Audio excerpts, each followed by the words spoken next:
orangnya pula.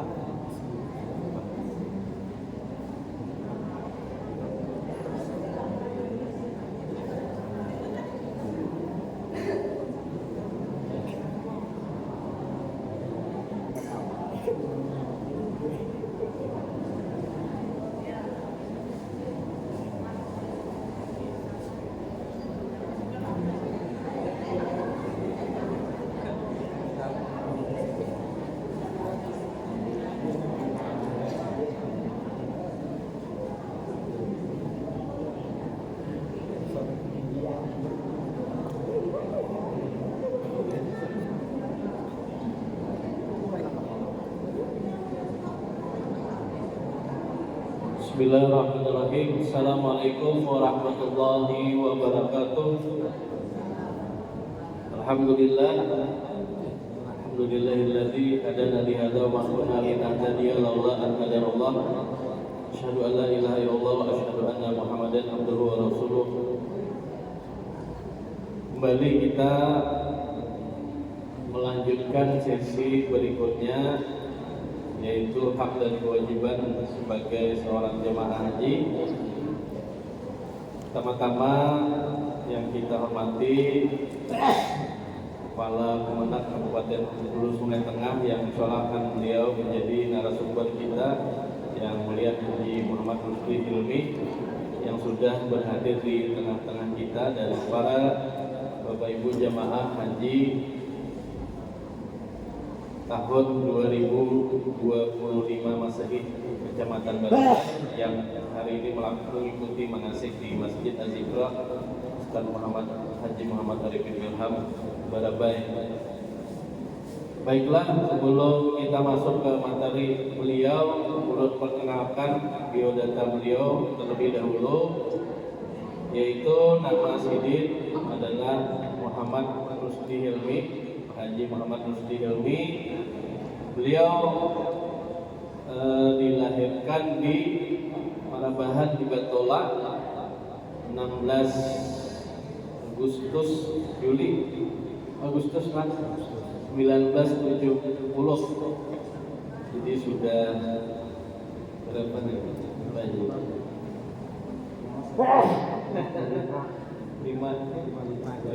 lah. 55 tahun lagi umur Sidin insyaallah.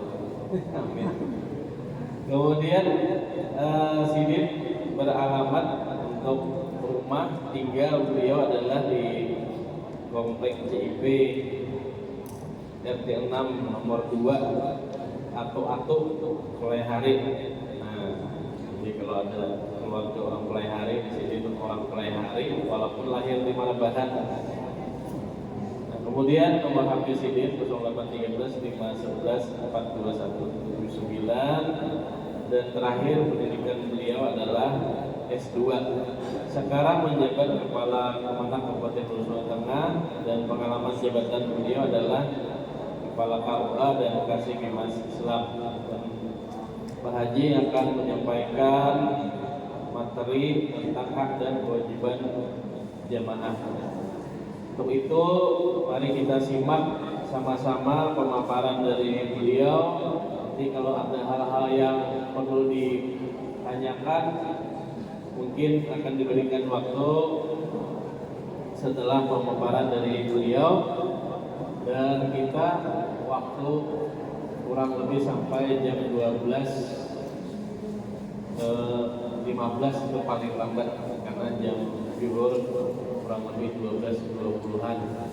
Nah, jadi mungkin kita bisa memperhitungkan kurang lebih waktunya 1 jam setengah bersama beliau, dan kami persilakan dengan hormat kepada Pak Haji Muhammad Hilmi untuk menyampaikan materi yang dipersilakan. Bismillahirrahmanirrahim. Assalamualaikum warahmatullahi wabarakatuh. A'udzu billahi minasyaitonir rajim. Bismillahirrahmanirrahim. Alhamdulillahirabbil alamin. Dailawi ni'amahu kafi masidah. Ya Rabbana lakal hamdu wa lakal syukru kama yanbaghi li jalali wajhikal karim wa 'azimi sultanik. Allahumma salli wa sallim wa barik ala sayyidina Muhammad wa ala alihi wa azwajihi wa dhurriyyatihi wa ashabihi ajma'in, amma ba'd. Yang sama-sama kita hormati rekan-rekan panitia penyelenggara kegiatan, teman-teman dari Dakwah Kecamatan Barabai, panitia masjid, yang sama-sama kita hormati, kita muliakan sebelumnya Pak Haji Abdul Hadi, yang menghormati dan memuliakan Bapak dan Ibu Jamaah Haji Kabupaten Sungai Tengah dari Kecamatan Barabai tahun 1446 Hijriah 2020 Masehi. Hadirin sekalian dirahmati Allah, alhamdulillah, dengan syukur senantiasa kita panjatkan kepada Allah Subhanahu wa taala atas limpahan rahmat, taufik, hidayah dan inayahnya, sehingga di pagi menjelang siang hari kita masih diberikan nikmat Allah Subhanahu wa taala, kesehatan, kesempatan, iman dan Islam, sehingga bisa bersama-sama berhadir di ruang untuk masjid dan segera hadir di ini untuk bersama-sama dan kegiatan manasik haji hari yang pertama ya untuk kecamatan, kedua atau yang ketiga dari pekan kemarin. Salam dan salam semoga senantiasa tercurah dari baginda kita Muhammad sallallahu alaihi wasallam, wa sallallahu alaihi wa sallam. Bapak dan Ibu sekalian dirahmati Allah, tadi diberi waktu tak 2 jam lah oleh panitia, sejam cukup cukup lebaran. Soalnya ini apa ngarannya panatan ke pantai itu dia lagi sejam itu sebegini itu ulun apa ngarannya sebenarnya dulu sekolah GIA, anak jadi guru, usahanya pas kelas 3 GIA rasa ada sanggup ke pantai lawas gitu, nah akhirnya ada jadi kuliahnya di Fakultas Syariah, jadi ada bakat jadi guru gitu. Hari ini ulun diberi materi oleh panitia terkait dengan hak dan kewajiban jemaah haji. Ya Allah, ini jadi nyaman aja materinya ulun sekalian. Hak dan kewajiban pian, hak apa, kewajiban pian apa. Nah, mulai berangkat sampai kembali ke rumah. Ada 4 sebenarnya yang menjadi hak pian itu. Pertama, pelatihan dan pembimbingan. Yang kedua, konsumsi. Yang ketiga, akomodasi. Yang keempat, transport.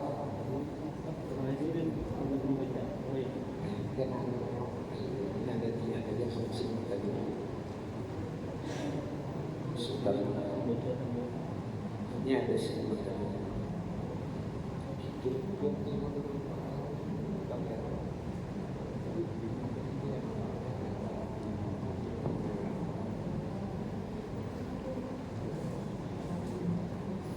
Dan hak pian itu sebenarnya sudah menjadi sesuatu hal yang mau harus ada gitu. Jadi kadang terlalu harus dipikirkan. Jadi istilahnya sudah menjadi satu hal yang memang mau harus ada gitu.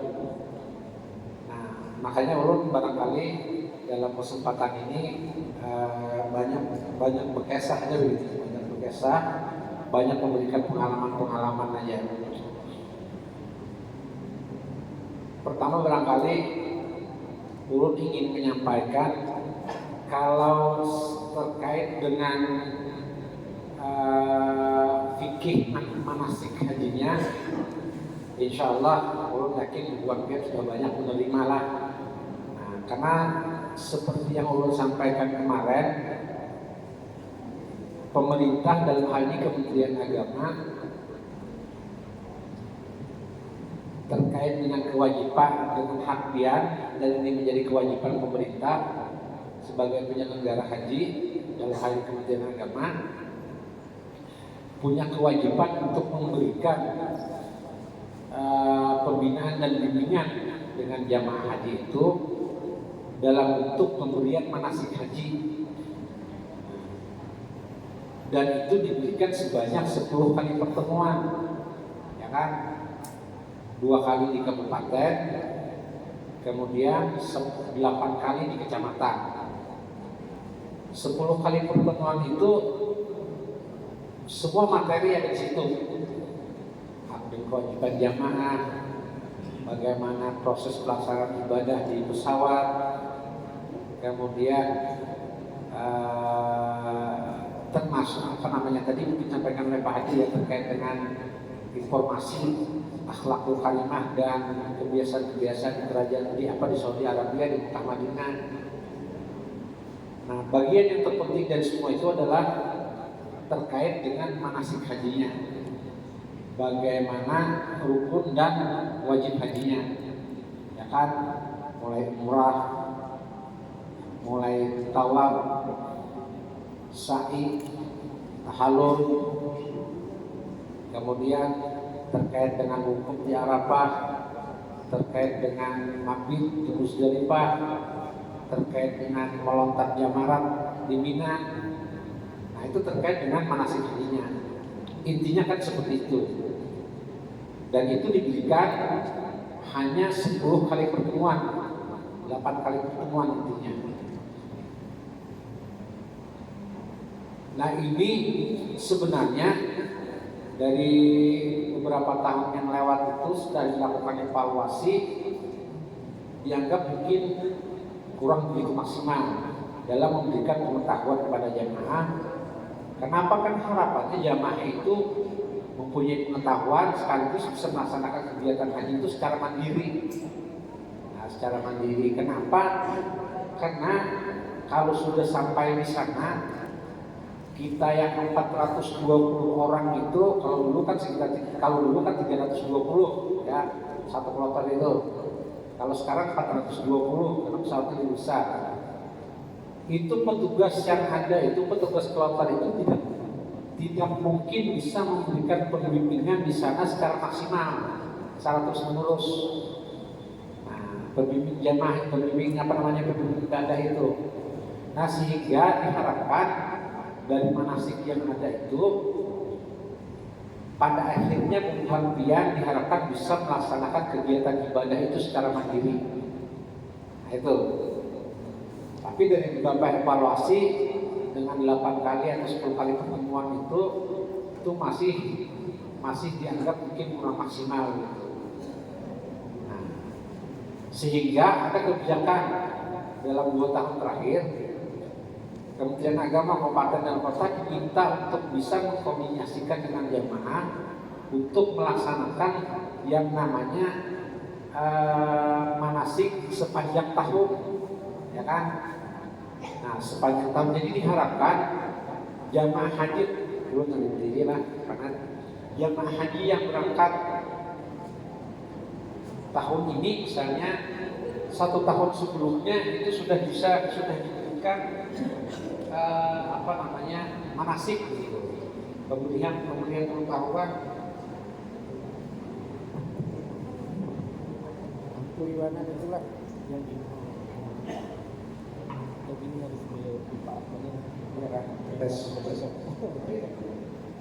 harus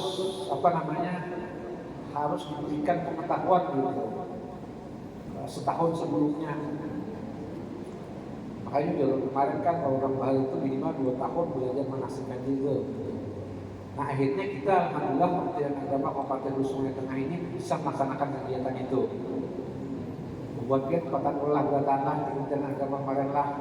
Nah, alhamdulillah itu atas koordinasi dari Pak Kasih PHU menghubungi tuan-tuan guru itu yang punya kemampuan, kompetensi untuk memberikan materi terkait dengan manasik ini. Nah, alhamdulillah mudah-mudahan dengan tambahan manasik yang sebelumnya itu dia sudah bisa mendapatkan gambaran gitu, mudah-mudahan secara maksimal terkait dengan tata cara atau manasik haji itu. Nah, Bapak yang saya hormati Allah, adalah di antara ini akan 4 manasik haji di Kementerian Agama, akan 4 manasik ada. Di mana pian tinggal Bu? Hah? Kada tahu informasi kan? Kenapa? Oh pendamping, masuk pendamping lah, alhamdulillah. Tapi insya Allah lah, mudah-mudahan dengan yang 10 kali ini apa namanya mencukupi. Ada yang lain lah, yang ada 4 di kemarin. Insya Allah mudah-mudahan sudah 4 semuanya lah.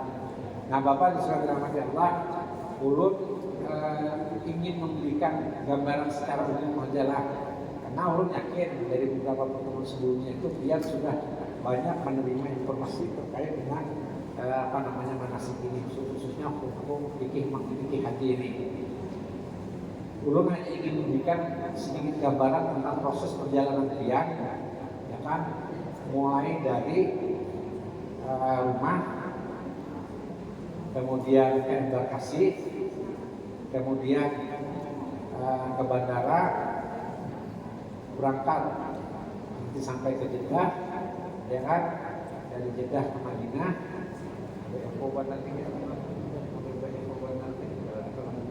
Dari Makkah, kemudian di Makkah itu apa kegiatan-kegiatan yang kita lakukan.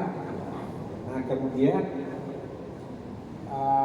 memasuki musim haji 8, 9, 10, 11, 12, 13 Zulhijjah. Kemudian nanti kembali ke Makkah, kegiatan apa yang kita lakukan. Habis itu nanti berangkat ke Madinah. Di Madinah kegiatan-kegiatan apa yang dilakukan, apa yang menjadi keharusan atau kewajiban kita, apa yang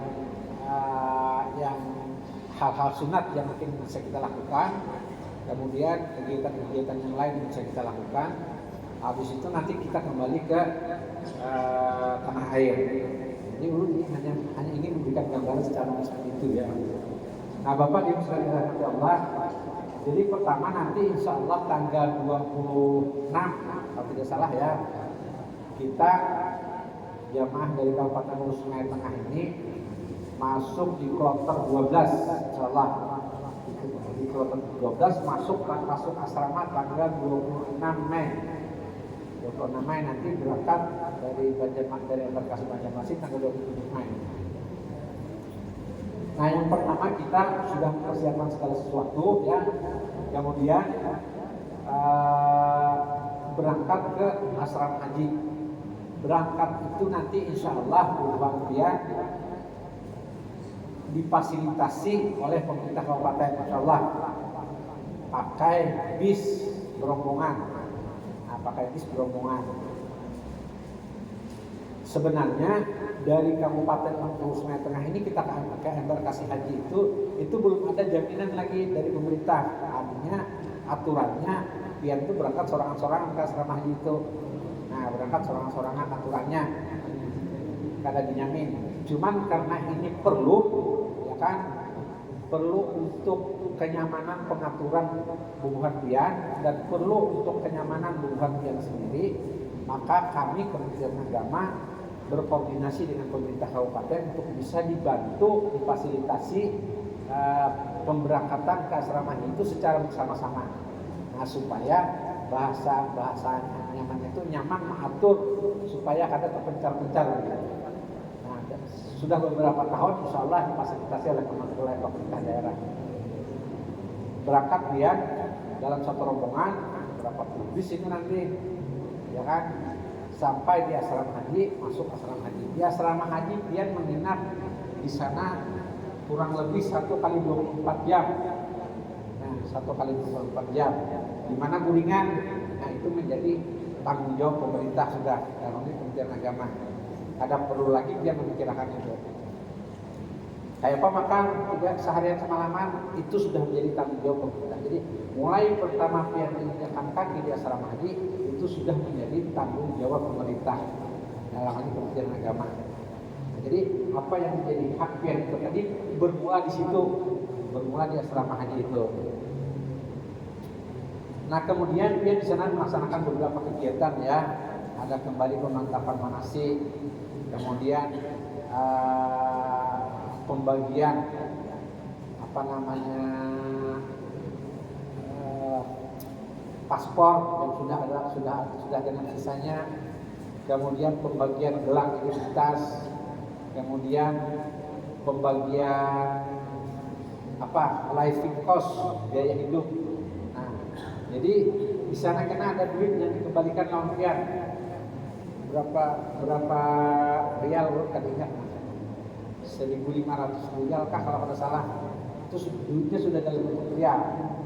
Bapak Ibu sekalian dirahmati Allah, living cost ini itu sudah dihitung oleh pemerintah, sudah dihitung untuk biaya hidup yang di situ. Dulu kalau kada salah 3.000 rial, kalau kada salah, kalau kada hilap pun lah. Tapi dulu makanan di Mekah dan di Madinah itu kada semuanya dijamin oleh pemerintah. Nah, kada semua dijamin, hanya beberapa hari dulu. Duit yang 3.000 rial itu kalau kada hilap lah, itu sudah dihitung bisa untuk biaya hidupnya selama di Mekah dan selama di Madinah. Nah, jadi untuk makan, utamanya untuk makan ya, untuk konsumsi itu sudah dihitung cukup untuk biaya hidupnya di sana. Nah, cuman karena sekarang di Mekah di Madinah itu konsumsinya full ditanggung oleh pemerintah, makanya living cost itu dikurangi. Kalau jangan hilap, cuman sisa 1.500 rial lagi. Kalau kada salah urun lah. Nah, itu dihitung insya Allah cukup untuk biaya kegiatan selama di Makkah dan di Madinah. Asal jangan shopping berhimatan. Nah, namun shopping berhimat kira-kira kada cukup Pak. Kenapa? Karena memang biar di sana di Makkah di Madinah orang berjualan itu jarurun di ujung-ujung, nah biar pembayar turun keluar pada masjid saja sudah banyak orang berjualan. Sepanjang jalan dari masjid sampai ke hotel itu pikir kiri kanan jalan tuh toko-toko ya yang sangat menarik untuk disinggahi. Orang-orang juga menarik, ini menarik. Ayo mampir Bapak Ibu, mampir Ibu, Bapak Ibu lihat-lihat dulu ya. Murah. Jadi selama tidak untuk shopping, insya Allah biaya hidup yang cukup, yang kalau kada hilap 1.500 rial itu ya, itu insya Allah akan didapatkan nanti dia selama haji. Dan itu merupakan bagian dari hak yang dua. Nah, selesai 1 kali 24 jam kegiatan itu, yang penting dia ikuti apa yang menjadi arahan petugas. Nah, selama haji itu dia petugas apa arahnya, apa namanya, kita melaksanakan pemantapan manasik titik. Nah, di asrama haji itu kena dikoordinasikan dengan pimpinan kloter itu biar ada kemungkinan sudah diminta untuk bersiap melaksanakan umrah untuk haji. Nah, umrah haji dengan cara yang pertama minimal biasanya disuruh untuk mandi dulu, karena sunat-sunat umrah, sunat-sunat ihram itu kan mandi ya kan. Kemudian sholat sunat ihram 2 rakaat. Ya kalau tahu aja sudahlah. Jadi minimal dia biasanya disuruh mandi ihram dulu, mandi untuk ihram dulu dia asrama haji itu. Jadi mandi untuk ihram umrah. Nah, ada kadang tertutup kemungkinan juga untuk yang laki-lakinya diminta untuk di pesawat karena dia mengganti pakaian ihram. Tidak tertutup kemungkinan. Jadi itu nanti dikoordinasikan saja dengan petugas kloter dan pembimbing ibadah. Nah, jadi apa yang menjadi arahan petugas kloter dalam hal ini pembimbing ibadah, mohon biar diikuti. Kalau ujian pembimbing ibadah kita ganti pakaian ihram di pesawat, ya kan? Silahkan diikuti. Kalau ujian pembimbing ibadah kita berpakaian ihramnya di bandara Jeddah aja, silahkan diikuti. Cuman biasanya yang pas itu dia diminta untuk mandi sunat ihram, mandi ihram dulu, mandi sunat untuk melaksanakan ihram dulu. Kenapa? Karena kalau saat mandi berganti baju sebagainya di bandara Jeddah itu mungkin waktunya bisa mepet. Nah, jadi minimal satu kegiatan pun kita dikurangi. Karena boleh aja kita mandi hitam di di sini begitu. Nah, di pesawat itu kurang lebih 10 sampai 11 jam. Ya kan? Nah, ini perlu kita persiapkan juga. Kenapa? Karena di pesawat itu mungkin kita bisa mendapati waktu salat itu 2 atau 3 kali. Nah, bagi bubuhan pian nang handak apa ngarannya nang kawa nang handak handak hati-hati atau handak nyaman, mungkin bisa menjaga wudhunya, ya kan, menjaga wudhu. Jadi bahwa wudhu sebelum naik pesawat itu kan bisa diperhatikan hal-hal yang membatalkan wudhu. Nah, supaya misalnya kan kada perlu ke WC, ya kan, tentu dengan cara mungkin sedikit agak mengurangi lah minum, makan sebagainya. Nah, ulun termasuk urang nang kada tapi hendak juga lah ke belakang, jadi berusaha semaksimal mungkin untuk menjaga wudhu itu. Jadi ulun ingati bujur kayak itu, ulun ingati bujur supaya jangan sampai ada hal-hal yang batal wudhu, sehingga kita sholat itu kada perlu bertayamum lagi. Meskipun bertayamum sudah juga diajari, insyaallah lah sudah jauh ulun yakin dipelajari juga. Nah, jadi kalau kita yakin wudhu kita kada batal, kita bisa melaksanakan sholat itu kada perlu wudhuan lagi.